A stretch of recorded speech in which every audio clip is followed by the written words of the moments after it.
এই জন্য কোরআনে কারীমের মধ্যে আল্লাহ রাব্বুল আলামিন বলেন, قل أوحي إلي أنه استمع نفر من الجن فقالوا إنا سمعنا قرآنا عجبا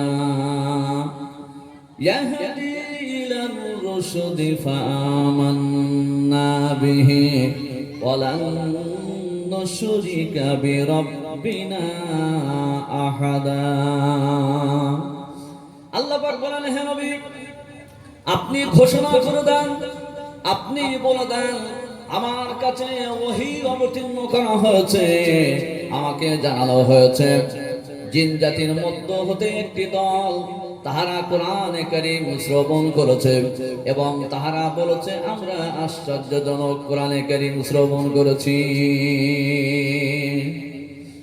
যে কোরআনের বৈশিষ্ট্য হলো ইয়াহদি ইলার রুশদি ফাআমান্না বিহি ওয়ালান নুশরিকা বিরাব্বিনা আহাদা। যে কোরআনের বৈশিষ্ট্য হলো এই কোরআন পৃথিবীর মানুষকে হেদায়েতের রাস্তা বলে। কিসের রাস্তা বলে? ধরে বলুন। হেদায়েতের রাস্তা বলে, সঠিক রাস্তা বলে। ফাআমান্না বিহি, আমরা সেই কোরআনের উপরে ঈমান নিয়ে এসেছি। ওয়ালান নুশরিকা বিরাব্বিনা আহাদা, আর আমরা অঙ্গীকার করছি যে আমরা আমাদের প্রভুর সঙ্গে, আল্লাহর সঙ্গে কাউকে শরীক বানাবো না। তার মানে জিনেরাও কোরআন শুনে অবাক হয়েছে এবং তারা কোরআনের উপরে ঈমান নিয়ে এসেছে এবং তারা আল্লাহকে বিশ্বাস করে নিয়েছে। ইতিহাসের মধ্যে পাওয়া যায়, তাফসীরের মধ্যে পাওয়া যায় যে এই জিন জাতি না, তারা তাদের এলাকায় গিয়ে অন্যান্য জিনদের সঙ্গে বলেছিল যে আমরা আশ্চর্যজনক একটি কোরআন শ্রবণ করেছি। আমার ভাইরা, নবী করিম সাল্লাল্লাহু আলাইহি ওয়াসাল্লাম যখন তায়েফবাসী মানুষদের কাছে দ্বীনের দাওয়াতের জন্য গিয়েছিলেন, সেখানে গেলেন ইসলাম প্রচারের জন্য। তায়েফবাসী মানুষেরা তো ঈমান নিয়ে আসলো না, বরং আল্লাহর নবীকে অপমান করেছে এবং আরো লজ্জিত করেছে। বিশ্বনবী আমার সেখান থেকে আসছিল, আস্তে আস্তে আপনার নাখলা নামক একটি জায়গা, মক্কায় ফেরার পথে নাখলা নামক একটি জায়গাতে বিশ্বনবী আমার কোরআনে কারীম তেলাওয়াত করছেন ফজরের নামাজে। এই ফজরের নামাজে কোরআনে কারীম তেলাওয়াত যখন আল্লাহর নবী করলেন, আল্লাহর নবীর এই তেলাওয়াত শুনে জিন জাতিরা তাহারাই কোরআন শ্রবণ করেছে এবং তাহারা বলেছে যে আমরা একটা আশ্চর্যজনক কোরআন শ্রবণ করেছি। যে কোরআনের বৈশিষ্ট্য হলো ইয়াহদি ইলার রুশদি ফাআমান্না বিহি ওয়ালান নুশরিকা বিরাব্বিনা আহাদা। যে কোরআনের বৈশিষ্ট্য হলো যে কোরআন সত্য মতের পথ প্রদর্শন করে, আমরা সেই কোরআনের উপরে ঈমান এনেছি আর আল্লাহর সঙ্গে আমরা আর কাউকে শরীক বানাইব না। আমার ভাইরা, সুতরাং কোরআন এমন একটি কিতাব, এমন একটি ধর্মগ্রন্থ, আপনি যত শুনবেন তত আশ্চর্য হবে। আসুন সেই কোরআনের আলোচনা করি। আমার ভাইরা, সুতরাং কোরআন আপনি যত পড়বেন, কোরআনের কাছে যত এগিয়ে যাইবেন, কোরআন তত আপনার অন্তরে জায়গা বানায় নিবে, আপনার ভালো লাগবে। বিশ্বনবী নবী করিম সাল্লাল্লাহু আলাইহি ওয়াসাল্লাম মসজিদে হারামে বসে কোরআন শরীফ তেলাওয়াত করছেন। মসজিদে হারামে নামাজে কোরআন শরীফ তেলাওয়াত করছেন। নবীজির এই তেলাওয়াত হযরতে ওমর ফারুক রাদিয়াল্লাহু তাআলা আনহু তখন তিনি ঈমান কবুল করেন নাই। আল্লাহর নবীর মুখ থেকে কোরআন শুনছেন। একবার ব্যাপারটা বোঝেন, কোরআন অবতীর্ণ করেছে কে? আল্লাহ।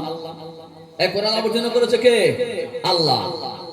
আর তেলাওয়াত করছেন তিনি, জানার উপরে কোরআন অবতীর্ণ হয়েছে।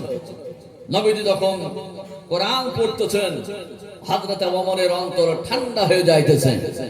হযরত ওমর তিনি মনে মনে চিন্তা করছেন যে মুহাম্মদ সাল্লাল্লাহু আলাইহি সাল্লাম তিনি কি কোনো কবি নাকি?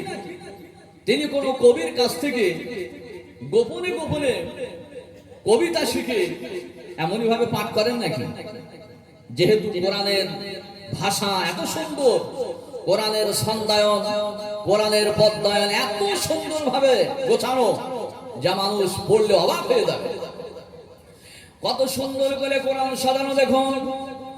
আল্লাহ রাব্বুল আলামিন বলেন, ওয়াশ-শামসি ওয়া-দুহাহা ওয়াল-কমারি ইযা তালাহা ওয়ান-নাহারি ইযা জাল্লাহা ওয়াল-লাইলি ইযা ইয়াগশাহা ওয়াস-সামাই ওয়া মা বানাহা। সব পরিশেষে একেবারে পদ্মায়নের মতো, যেমন পদ্ম এবং ছন্দ লেখা হয় তার পরিশেষে মিল রাখা হয়, কত সুন্দর করে মিল। নবীজি তখন এই কোরআন তেলাওয়াত করছেন, হযরত ওমর ভাবছেন না বুঝি মুহাম্মদ কোন কবি নাকি, হয়তো কোন কবির বাণী এটা যেটা তিনি পাঠ করছেন। হযরত ওমর অবাক হয়ে গেলেন এবং যখন তিনি এটা চিন্তা করলেন, আল্লাহর নবী আমার নামাজে পাঠ করলেন, ওয়া মা হুয়া বিকাউলি শাইর কলিলাম মা তুমিনুন। হযরত ওমর আরো অবাক হলেন, আরে আমার মনে যে প্রশ্নটা ছিল যে মুহাম্মদ সাল্লাল্লাহু আলাইহি সাল্লাম সে একজন কবি বুঝি, কিন্তু সেটা তো তিনি নামাজেই জবাব দিয়ে দিলেন। তিনি বললেন যে এটা কোনো কবির কালাম না, তাহলে তিনি কে? এটা কিসের বাণী? তাহলে কি মুহাম্মদ সাল্লাল্লাহু আলাইহি সাল্লাম তিনি একজন গণক? গণকের বাণী এত সুন্দর হয়, তাহলে তিনি কি কোনো গণক?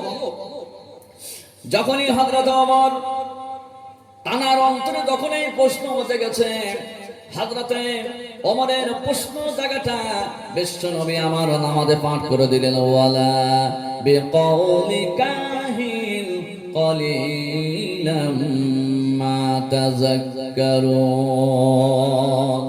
এটা কোনো কাহিন, কোন গণকের কালাম না। হযরত ওমর আরো অবাক হয়ে গেলেন, আরে যেটা আমি ভাবছি, যেটা মনে ভাবছি, সেটা তো তিনি নামাজেই পাঠ করে দিচ্ছেন, তেলাওয়াতে করে দিচ্ছেন, তাহলে এটা কি? হযরত ওমরের মন করে আরো বেশি প্রশ্ন জাগলো, যদি এটা কোনো কবির কবিতা না হয়, যদি এটা কোনো গণকের কালাম না হয়, তাহলে এটা কি? যখনই তার অন্তরে এই প্রশ্ন উকি মেরেছে, সঙ্গে সঙ্গে বিশ্বনবী জবানে তেলাওয়াত করে দিলেন, তানজিলুম মির রাব্বিল আলামিন। এটা কোন শায়রির বাণী না, কোন কবির কবিতা না, কোন গণকের কালাম না, বরং এই কোরআন বিশ্ব প্রভু মহান আল্লাহ রাব্বুল আলামিনের পক্ষ থেকে নাজিল হয়েছে। জোরে বলুন, আর একটু জোরে বলুন সুবহানাল্লাহ। হযরত ওমর যখন এটা শুনলেন, তানজিলুম মির রাব্বিল আলামিন, এই আয়াতি কালিমা যখন হযরত ওমর শুনলেন, হযরত ওমর বলছেন, আমি যেন মনে করছি যে ইসলাম তার শিকড় সমেত আমার কলিজার ভিতরে জায়গা বানায় নিয়েছে। সুবহানাল্লাহ বলবেন না?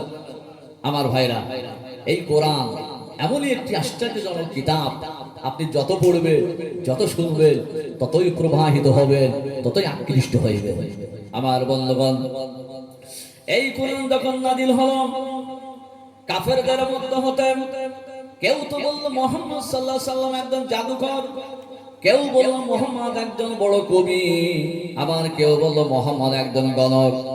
বিশ্বনবী আমার ঘোষণা করে দিলেন, আমি যদি গণক হই, আমি যদি কবি হই, তাহলে মক্কার জমিনে শত শত হাজার হাজার কবি আছে, ওই কবিদের কাছ থেকে কোরআনের একটি ছোট্ট সূরা তোমরা নিয়ে আসো দেখি। আল্লাহ রাব্বুল আলামিন কোরআনের মধ্যে ঘোষণা করে দিলেন, ফাতু বিসূরাতিন মিন মিসলিহি ওয়াদউ শুহাদাআকুম মিন দুনিল্লাহি ইন কুনতুম সাদিকিন। নিয়ে আসো কোরআনের ছোট্ট সূরার মতো একটি সূরা, তোমরা নিয়ে আসো। যদি তোমরা সত্যবাদী হও আল্লাহকে বাদ দিয়া, আর তোমরা যাদেরকে মানো তাদের সাহায্য নিয়া কোরআনের ছোট্ট সূরার অনুরূপ একটি সূরা তোমরা তৈরি করে দেখাও। আমার ভাইরা, নবীজি তখন ঘোষণা করে দিলেন, তখন বড় বড় মাতব্বর যারা, লিডার যারা, কমরেড যারা, তাহারা তো বড় মুশকিলে পড়ে গেল। আরে মুহাম্মদ সাল্লাল্লাহু আলাইহি ওয়াসাল্লাম তখন চ্যালেঞ্জ করেছে, তার মোকাবেলা তো আমাদের করা লাগবে নাকি? এই কথা বলে মোকাবেলা করতে হবে। এখন মোকাবেলা যদি আমরা না করি তাহলে আমরা তো বড় লজ্জিত হয়ে যাব। সুতরাং মক্কার জমিনে যে সমস্ত বড় বড় কবি ছিল, বিভিন্ন কবিদের কাছে গেল, লিডারেরা গেল, নেতারা গেল, যে মুহাম্মদ সাল্লাল্লাহু আলাইহি ওয়াসাল্লাম যে চ্যালেঞ্জ আমাদের কাছে করেছেন তার মোকাবেলা করতে হবে। কোরআনের ছোট্ট সূরার একটি অনুরূপ সূরা তোমাদের মধ্য হতে কেউ বানায় দাও। তৎকালীন যুগে মক্কার জমিনে অনেক বড় বড় কবি ছিল, ভাষাবিদ ছিল। তাদের মধ্য হতে একজন দায়িত্ব নিল, আমি কোরআনের সূরার অনুরূপ একটি সূরা বানাই দেব। আমার ভাইরা কথাগুলো ভালো করে শোনেন। কোরআনের মধ্যে একটি সূরা আছে যে সূরাটির নাম হচ্ছে সূরাতুল কারিয়া।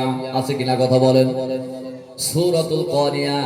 আল্লাহ রাব্বুল আলামিন বলেন, আল কারিআতু মাল কারিআ ওয়া মা আদরাকা মাল কারিআ ইয়াওমা ইয়াকুনুন নাসু কাল ফারাশিল মাবসুস ওয়া তাকুনুল জিবালু কাল ইহনিল মানফুস। এর মানে কি? আল কারিয়া করাঘাতকারী, মাল কারিয়া করাঘাতকারী কি? ওমা আদরাকা মাল কারিয়া। হে নবী, আপনি কি জানেন যে করাঘাতকারী সম্পর্কে যেটা বলছি এটা কি? কারিয়া শব্দের মানে লেখা হয়েছে তাফসীরের মধ্যে, উর্দু থেকে মানে লেখা হয়েছে খিটখিটানে ওয়ালি চিজ।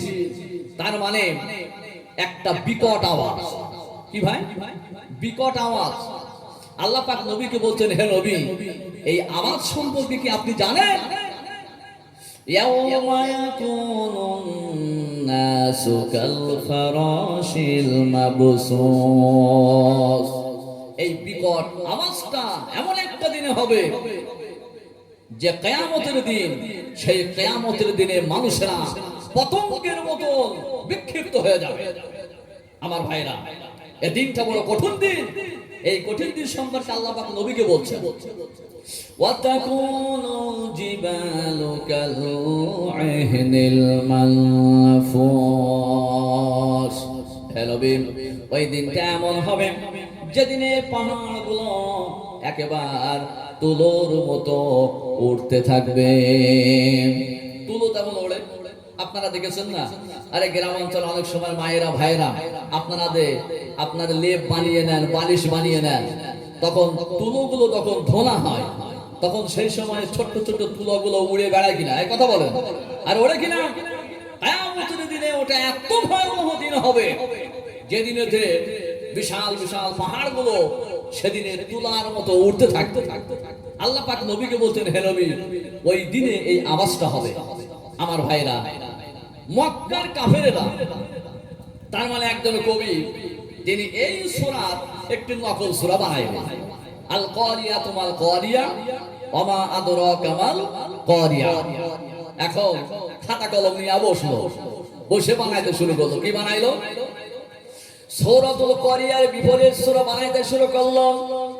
আল ফিল মাল ফিল ওয়া মা আদরাকা মাল ফিল জামবুহু সগীরুন ওজনুহু কাবীরুন। ভালো করে বলছেন। ওই কবি বানাইছে আল কারিয়াতু মাল কারিয়া ওয়া মা আদরাকা মাল কারিয়া। এর বিপরীত বানাইতেছে আল ফিল মাল ফিল ওয়া মা আদরাকা মাল ফিল জামবুহু সগীরুন ওজনুহু কাবীরুন। এর মানে হচ্ছে আল ফিল হাতি, মালফিল হাতি কি? ওমা আদরাকা মালফিল। আপনারা কি হাতি সম্পর্কে কিছু জানেন? হাতির সুরটা লম্বা, তার কান দুটো বড়, আর লেজটা ছোট। এই কথা বলছেন না? এখন কবি যখন এটা বানাইছে, সে বানিয়ে নিজে নিজেই বলছে, আমি যদি সূরাতুল কারিয়ার বিপরীত এই সূরা নিয়ে যায়, তার মানে আলফিল মালফিল ওমা আদরাকা মালফিল, এই সূরা যদি বানাই নিয়ে যায়, তো মানুষেরা তো হাসাহাসি করবে। মানুষেরা বলবে, দেখো এত বড় কবি কি বানাইছে, আরে হাতির লেজ ছোট, কান বড়, সুর লম্বা, এগুলো তো সবাই জানে, তেই আবার কি বানাইলো? নিজে নিজে চিন্তা ভাবনা করে বলবো, কখনো সূরাতুল কারিয়ার বিপরীত সূরা এটা কখনো হতে পারে না, এটা হবে না। কোরআনের অনুরূপ সূরা বানানোর ক্ষমতা আমার পক্ষে সম্ভব নয়।